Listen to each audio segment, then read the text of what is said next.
Ladies, gentlemen, gentlemen, ladies, girls and boys, boys and girls, are you ready? Are you ready to talk today? Are you ready to have a conversation today? I'm ready. And if I'm ready, guess what? Guess what? I know you're ready too. Today, our conversation, our inspirational minutes with David, our time together. Nice little subject today. As always, right? As always. As always, right? I love you as well. Hey, the subject today, the title of our video today is titled, What's Understood or Understood, doesn't need to be explained.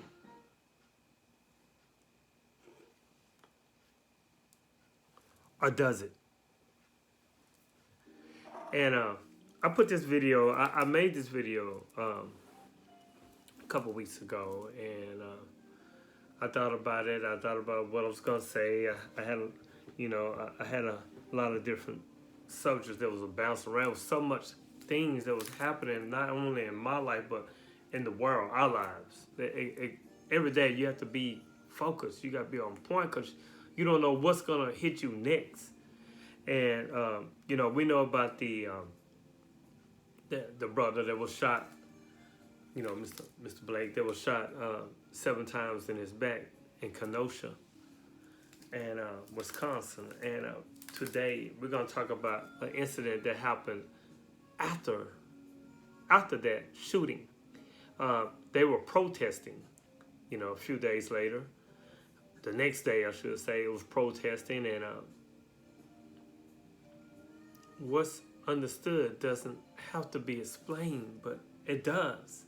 It really do, because people, they're understanding without without the ability, or just being lazy without even trying to be a critical thinker and go back and research what they think they understood.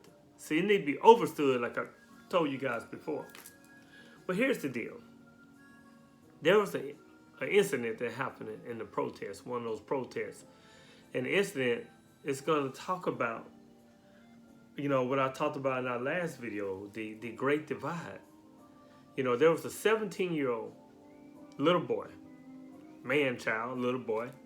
His name is Cal Rittenhouse Lewis. He had his mom, which is a police officer, Wendy, drive him in his AR-15 from Anacostia, Illinois, to Kenosha, Wisconsin, with the intention, with the bold, premeditated intention to use his weapon. He's on the camera saying to the police, we are non-lethal. We are we are not non-lethal. We are not non-lethal. Get that, resonate that in your head. We're not non-lethal. In which afterward, they let him walk away into the night, only to be found back later in Illinois. Wow. At the protest, the 17-year-old cop, wannabe little boy, ended up shooting 3 people. Murdered 2 of them. The other one injured him so bad he had to amputate his arm, lost his arm. So 3 lives were affected. 3 families were affected. And here's the deal, the little boy, 17 years old, he shot 3 people. And they were not black people. They were white people, but they were people. Unfortunately, people. But a white guy, white little boy, child, did it.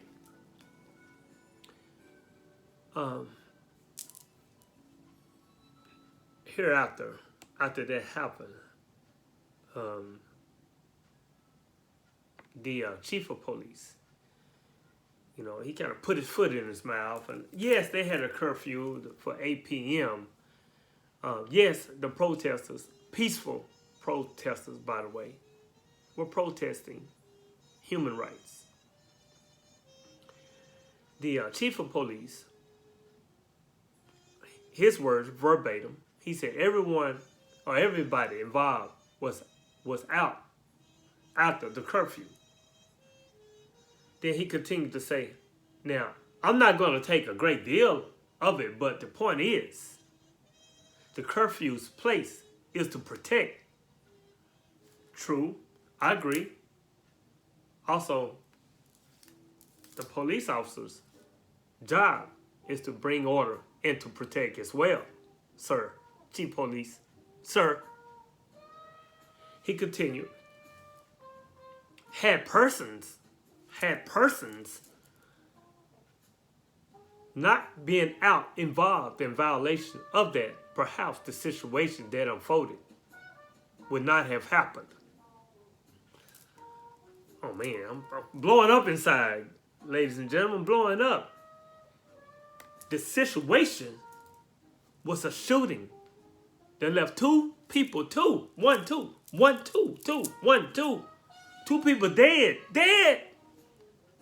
and another seriously injured, losing his arm early the next day.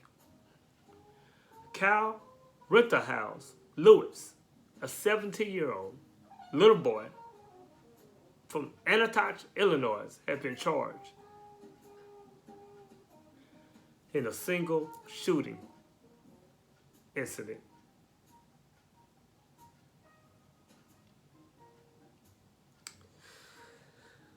Yeah.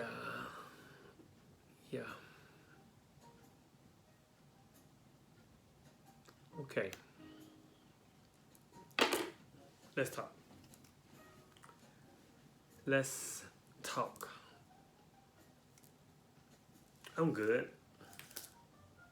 I'm really am good. I worked out this morning. Feel a little better. My arm no longer a cast. See? I'm getting better.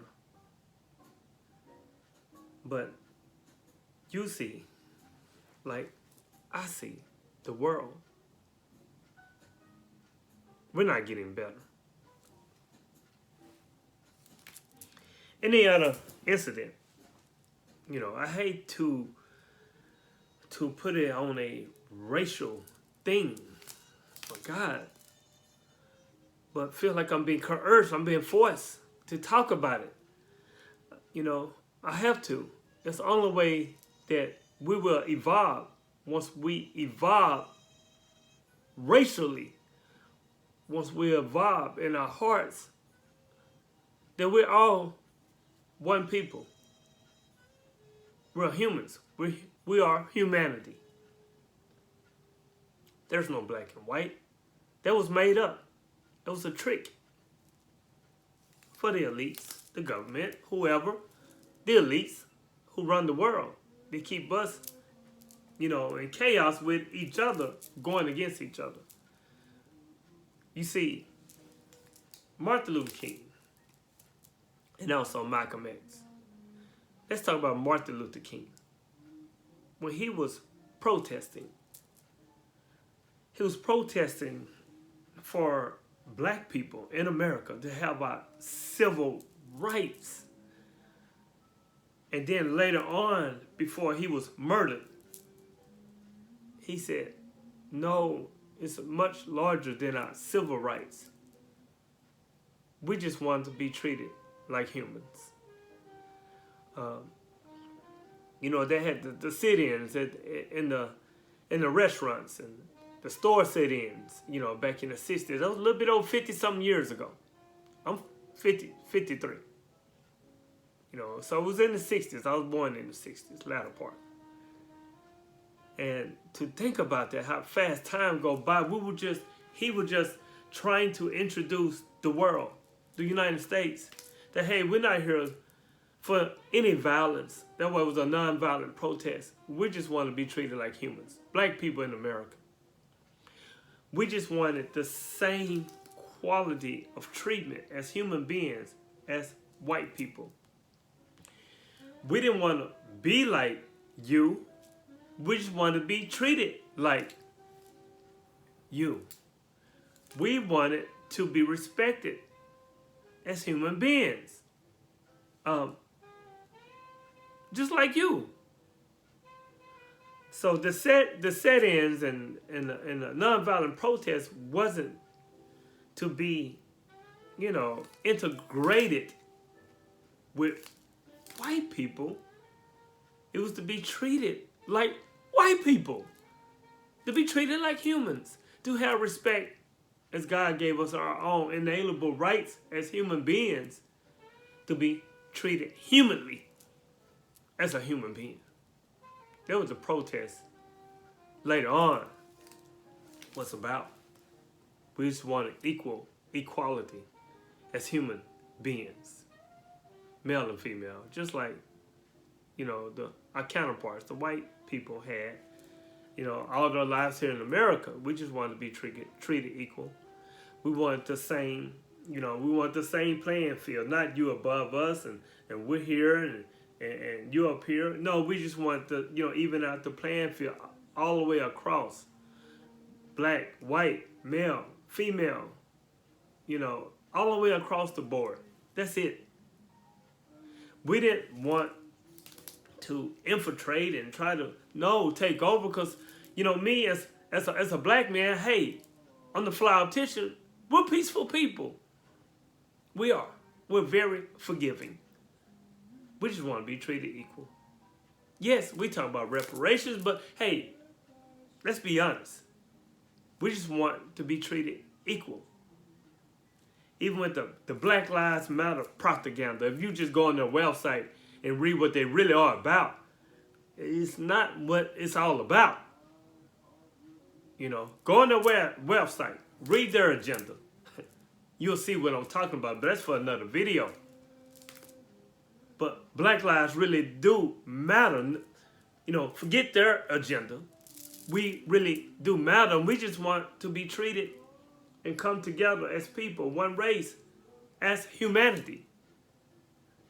That's it in a nutshell. We just want to be treated equal like human beings, have the same playing field. Again, I reiterate, the same playing field as humans.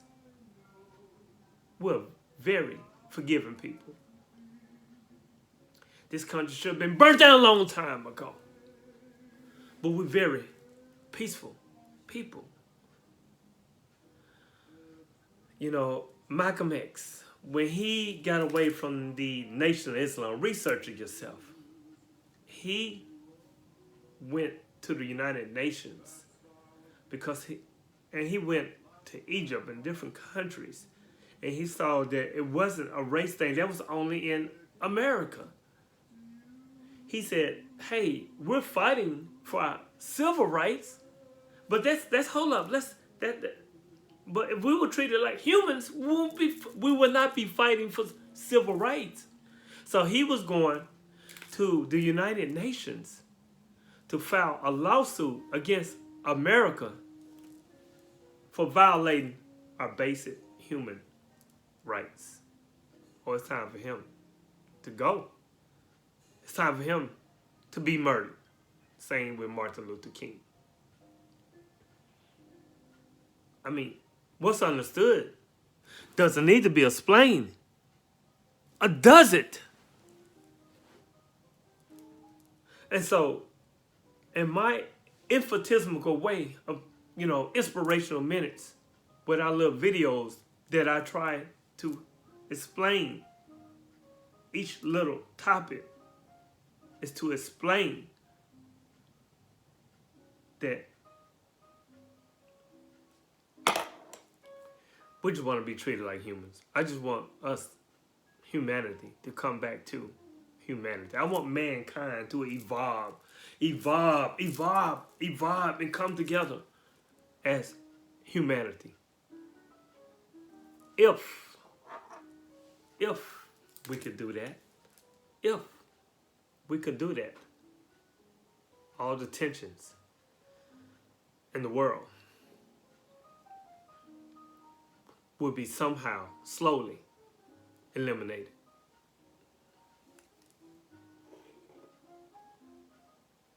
You see, back to the 17-year-old boy, Rittenhouse, Lewis,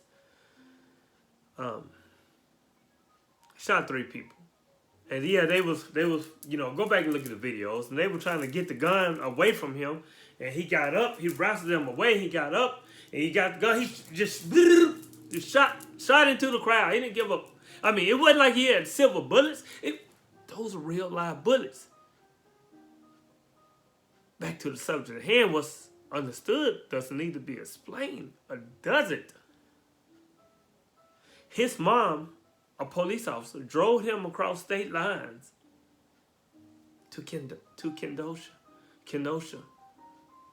Wisconsin, with the intent to protect and kill if necessary, to protect white lives, their businesses, and all that.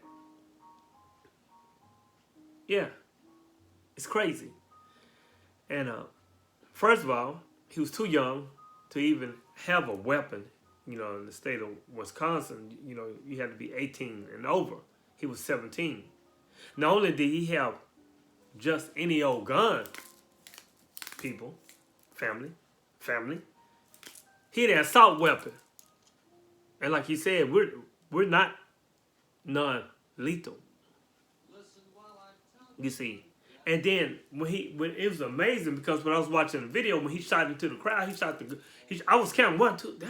I said, wow, he shot 10 shots out into oh my God. Is this the Purge? Is this a video game? Is this reality? Right in my face. And the policemen, they was coming toward the crowd. They had to be like 100 yards away. They saw it.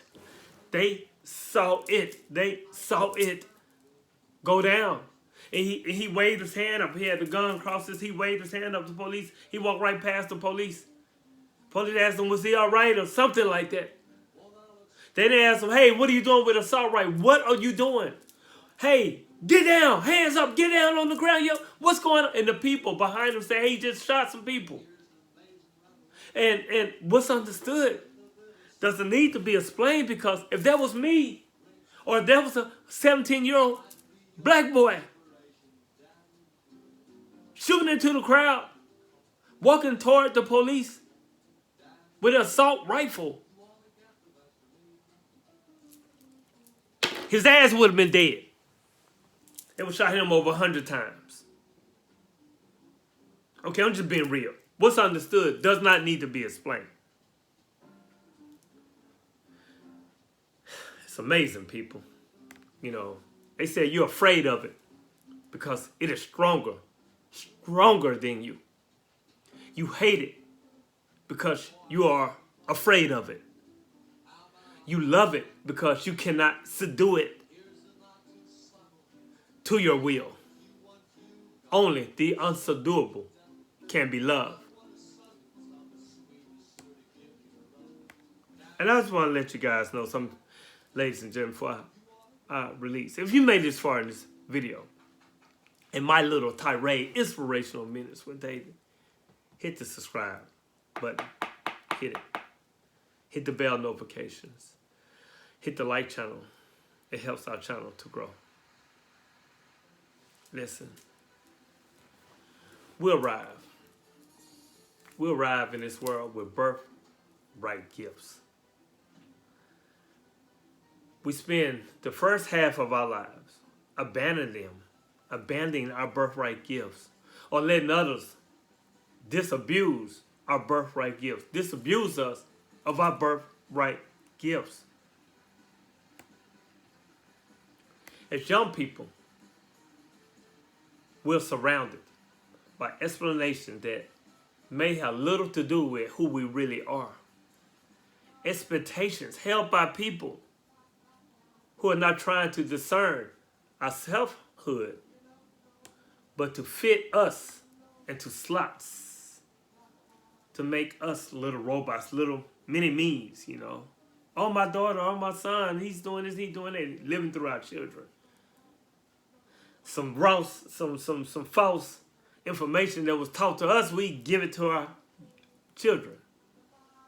In families, in schools, workplaces, and religious communities, we've been trained away from our true selves toward images of acceptability under social pressures like racism and sexism.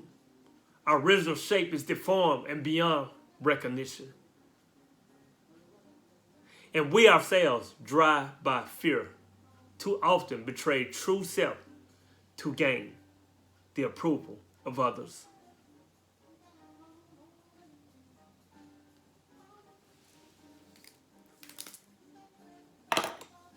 Let that soak in for a minute. Meditate on that. If I love you, I then love myself. If I love myself, in return, I love you. I love you. And this doesn't need to be explained, because we understand the love for humanity, the agape love that is taken in small instances, but is forming as of right now. Subscribe to my channel, and if you like the message, share. Again, hit the like button. It helps the channel to grow. I'm only here to help us evolve with love, letting out vulnerable emotions. Fly first, love yourself. Optician to help you see life better. I love you. I love you in truth. Peace.